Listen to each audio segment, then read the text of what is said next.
जिस प्रकार सूर्य की किरणें पदार्थों को जागृति देती हैं, उसी प्रकार आस्तिक भावना भी प्रत्येक प्राणी के भीतर जागृति उत्पन्न कर देती है। यही स्फूर्ति, यही चेतना विश्वानि दुरितानि परासुव, दुरितों से दूर रहने की भी प्रेरणा देती है। भद्रों को प्राप्त करने की प्रेरणा भी इसी स्फूर्ति से, इसी चेतना से, इसी जागृति से प्राप्त होती है।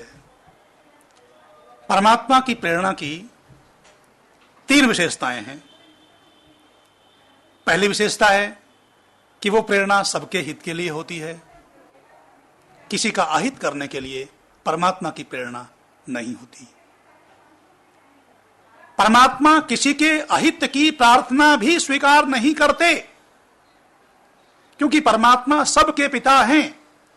कोई कितनी भी प्रार्थना करे कि हे प्रभु फला व्यक्ति का ये अहित कर देना, तो वो प्रार्थना परमात्मा स्वीकार नहीं करते, और ऐसी प्रेरणा भी परमात्मा नहीं देते जिससे किसी का अहित होता हो। परमात्मा द्वारा दी जाने वाली प्रेरणा की दूसरी विशेषता है कि यह प्रेरणा उन्हीं अवस्थाओं में होती है जब मनुष्य कार्य करने की प्रवृत्ति की अवस्था में हो, जब कर्म प्रवृत्ति संभव हो, उसी अवस्था में परमात्मा की प्रेरणा होती है।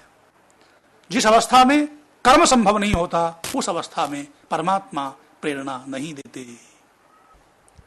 वनस्पति में जीवात्मा तो है, किंतु वह जीवात्मा कर्मों में प्रवृत्त नहीं हो सकता, अतः उसमें प्रेरणा नहीं होती।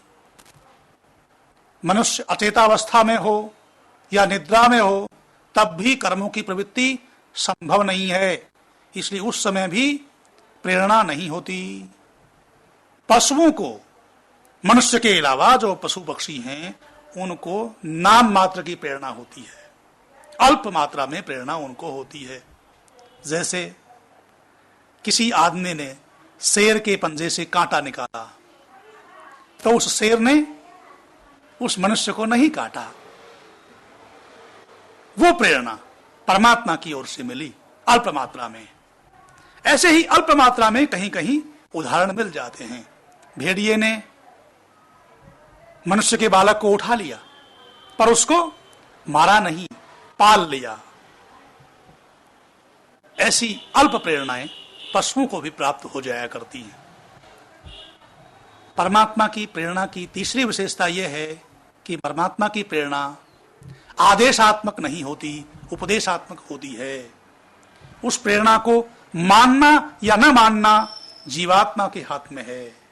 और जैसा मैंने बताया, परमात्मा की अच्छा कार्य करने रूपी प्रेरणा को जो व्यक्ति सुन लेता है, जो जीवात्मा सुन लेता है, वो अच्छा कार्य करता रहता है और अपने जीवन में आगे बढ़ता रहता है। परंतु परमात्मा की बुरा कार्य न करने रूपी प्रेरणा को जो व्यक्ति नहीं सुनता, वो अपने जीवन में पतित हो जाता है। ये उपदेशात्मक तीसरी विशेषता परमात्मा की प्रेरणा की है।